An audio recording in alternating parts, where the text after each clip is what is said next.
Olá, esse é o podcast da Diocese de Lages. Hoje, nosso bispo Dom Guilherme nos ensina que com a ascensão de Jesus, a natureza humana foi levada para o céu. Meu amigo, minha amiga do podcast é Dom Guilherme, da Diocese de Lages. Nós estamos chegando quase no final do nosso tempo da Páscoa de 2021. A Páscoa, o tempo pascal termina no próximo domingo com o Pentecostes e logicamente a semana que se inicia e conclui depois esse tempo para depois voltarmos ao tempo comum de nossa liturgia. A ascensão de Jesus Cristo, quer dizer, a subida dele para o céu, 40 dias depois da Páscoa, na verdade deveria ter sido celebrado esse fato na quinta-feira, quando completou os 40 dias. Mas como já não é mais feriado religioso, então essa festa é transferida para esse domingo que estamos agora celebrando. Eu peço desculpas, eu sei que tem padres, tem bispos, tem teólogos, teólogas que acompanham o podcast que eu gravo, às vezes durante a semana e se não nos fins de semana, porque eu vou tentar usar uma linguagem muito simples, porque a grande maioria dos que me acompanham, seja nos meus escritos, seja nas minhas gravações de áudio, talvez não entendam sempre essas linguagens tão precisas, tão teologicamente corretas e tão profundas. Então eu peço licença de usar uma linguagem mais simples, para muitas pessoas também poderem, de fato, entender a profundidade do significado da ascensão de Jesus Cristo.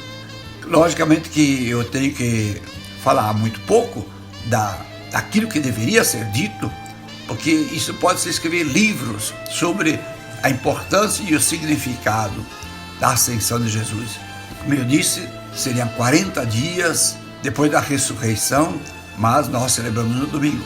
Já o fato do número 40 é muito importante. Veja bem, 40 dias do dilúvio, 40 anos do povo no deserto para sair da escravidão, poder se purificar dos ídolos e tudo mais, se tornar verdadeiramente um povo a entrar na terra prometida.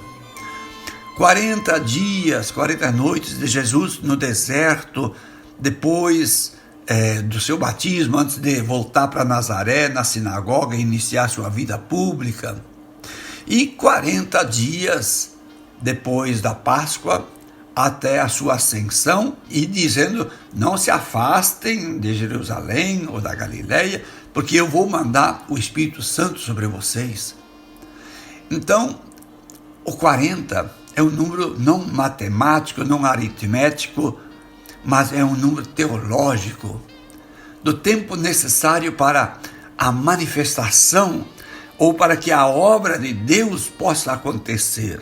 O fato da ressurreição, que Jesus tinha falado muitas vezes na sua vida, eu sou a ressurreição e a vida, ou aqueles que creem em mim não morrerão para sempre. Então Jesus sempre falava da ressurreição, mas nem os apóstolos, nem os discípulos conseguiam entender realmente o que seria isso. Quando Jesus ressuscita no dia da Páscoa, ele se manifesta aos apóstolos reunidos, sempre ele tem que mostrar ou as mãos, o lado, como foi o caso de Tomé, ou fazer o gesto da ceia no partir o pão, como foi nos discípulos de Emaús. Mas eles não conseguiam entender certo. Uma vez Jesus falou assim, vocês têm alguma coisa para comer? Vocês estão achando que eu sou um fantasma? Olha aqui, ó, fantasma não tem osso, não tem carne, como eu tenho, podem tocar em mim. E Jesus, em várias ocasiões, entre a Páscoa e a Ascensão, ele toma refeição, ele come diante dos discípulos pão, ele come peixe, para dizer assim, não, quem ressuscitou não é só o Espírito de Jesus, não é só, vamos dizer assim numa linguagem mais simples, não é só a alma de Jesus, é o próprio Jesus que ressuscita. e aparece, uma vez apareceu para mais de 500 pessoas, diz o Novo Testamento. E engraçado que quando ele aparece, a Bíblia diz várias vezes, é que vocês sejam minhas testemunhas, sejam testemunhas do que aconteceu. São Lucas que escreve o Evangelho, escreve os Atos dos Apóstolos, ele diz que esses são sinais que Jesus fez, se manifestou para que eles pudessem acreditar na realidade do fato de que ele não está mais morto, mas está vivo e ressuscitado.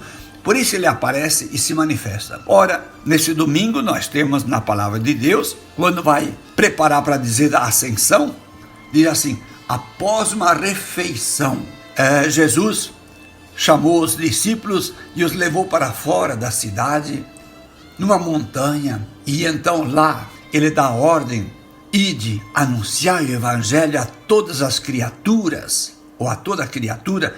Isso no Evangelho de São Marcos. São Mateus diz, ide anunciar o evangelho a todas as nações. E depois então ele diz, não se afastem, permaneçam reunidos, que eu vou mandar o Espírito Santo de Deus, aí vocês vão compreender melhor.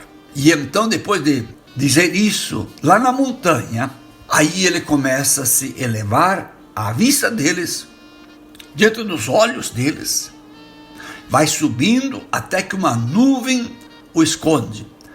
Uma nuvem faz com que seus olhos não possam mais vê-lo fisicamente. A nuvem na Bíblia também é uma presença constante, onde Deus fala por meio da nuvem, escondido na nuvem, porque havia a fé do povo hebraico, povo judeu, que se alguém fosse ver a face de Deus, morreria na mesma hora da majestade, da grandeza, da luz divina. Então uma nuvem o esconde quando ele volta para o Pai. E os discípulos ficam lá olhando para o céu, e aparecem dois anjos, dois homens vestidos de branco, que são anjos, e perguntam, o que vocês estão fazendo aqui olhando para o céu? Vão agora, vão ser testemunhas dele agora, esperem o Espírito Santo, mas agora vocês devem começar a missão da igreja. Então, nesse fato de Jesus voltar para o céu, aí reside algo importante. Primeiro, a sua ressurreição. Segundo, a promessa de Deus se planifica, a imortalidade. Nós não fomos feitos para o túmulo, nós não fomos feitos para permanecer na morte, mas para a ressurreição. Sim, Jesus, quando sobe para o céu, ele sobe, não é só o seu espírito, não é só a sua alma, quando da sua encarnação, não, é ele completo, corpo, alma, espírito, divindade. Quem vai para o céu? Eu acho bonito na missa da Ascensão, tem um lugarzinho que a gente diz assim que aquilo que nós não tínhamos, agora nós temos.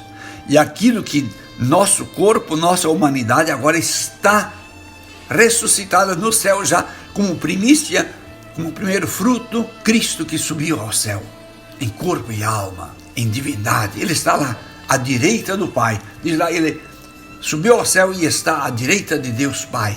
A humanidade está redimida, está salva, está no céu. Na ascensão de Jesus, é importante destacar isso, e eu repeti mais uma vez, não é só sua alma, seu espírito que volta para o Pai, para o céu. Ele leva consigo a sua natureza humana. Veja bem, nós, os cristãos, desde o concílio de Nicéia, lá no início do cristianismo, nos primeiros séculos, confirmam a dupla natureza de Jesus. Como Filho de Deus, a segunda pessoa da Santíssima Trindade, ele tem a natureza divina. E por ter sido encarnado no seio da Virgem Maria, ele tem plenamente a natureza humana. E quem vai para o céu são as duas naturezas, a divina e a humana, que são inseparáveis. Até porque nós fomos feitos à imagem e semelhança de Deus, mas nós havíamos perdido pelo pecado e agora Jesus, com a sua morte e ressurreição, redime tudo isso, recupera e cria o homem e a mulher novos. Esse corpo que foi concebido no seio da Virgem Maria, que viveu 33, 35 anos aqui, ele ressuscita e é a natureza humana com a natureza divina que acontece na ascensão de Jesus.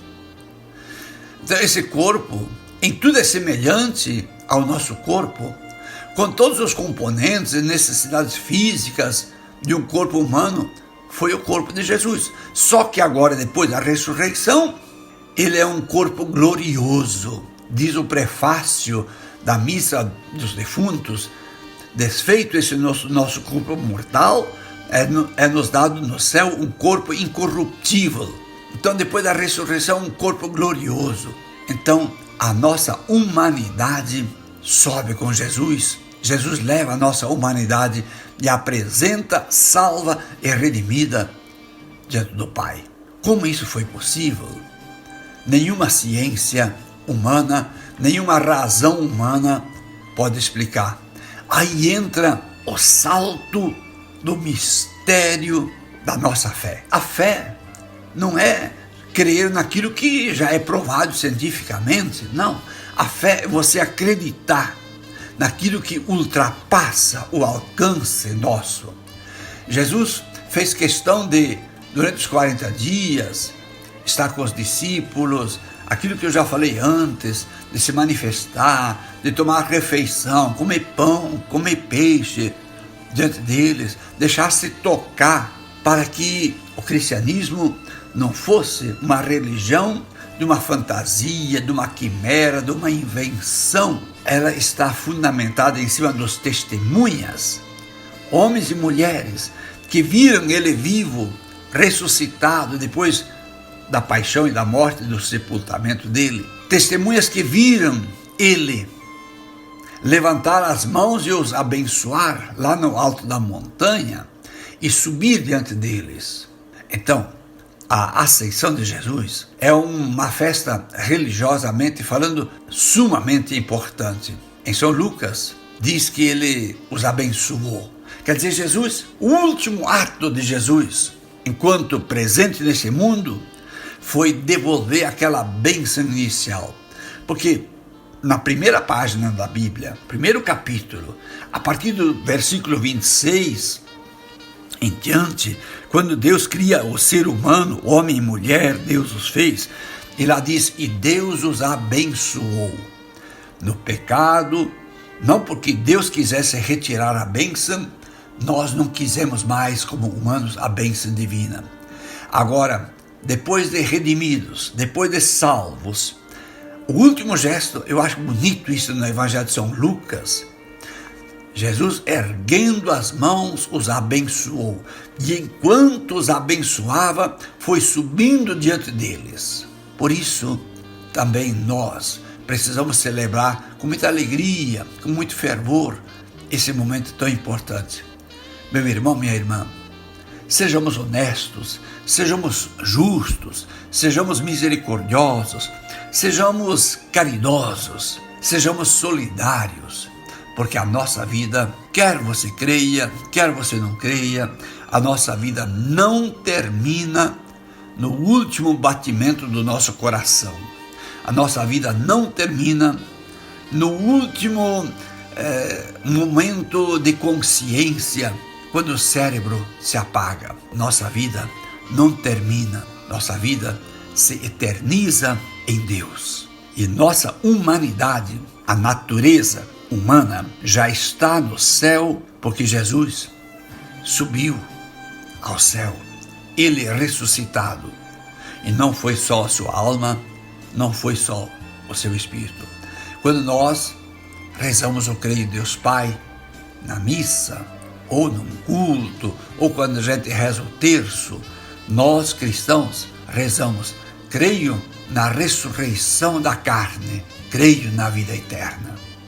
Então é isso que nós estamos celebrando. Por isso eu peço que Deus possa nos dar a força, a graça de cada vez termos mais fé. Hoje sim nós podemos dizer: Senhor, aumentai a minha fé.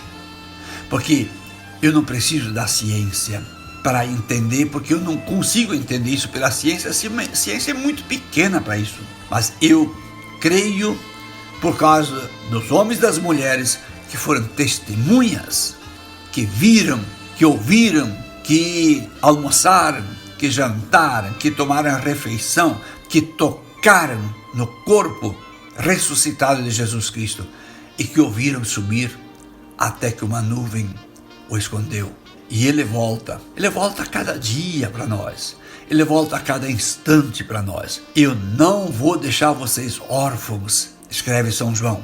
Ele nos acompanha, portanto, creiamos nele e peçamos que ele, de junto de Deus, nos envie daqui mais uma vez o Espírito Santo. O Pentecostes já está logo aí na frente, para que nós possamos realmente compreender toda a sua mensagem de salvação. Em nome do Pai, do Filho e do Espírito Santo. Amém. Fiquem todos com Deus.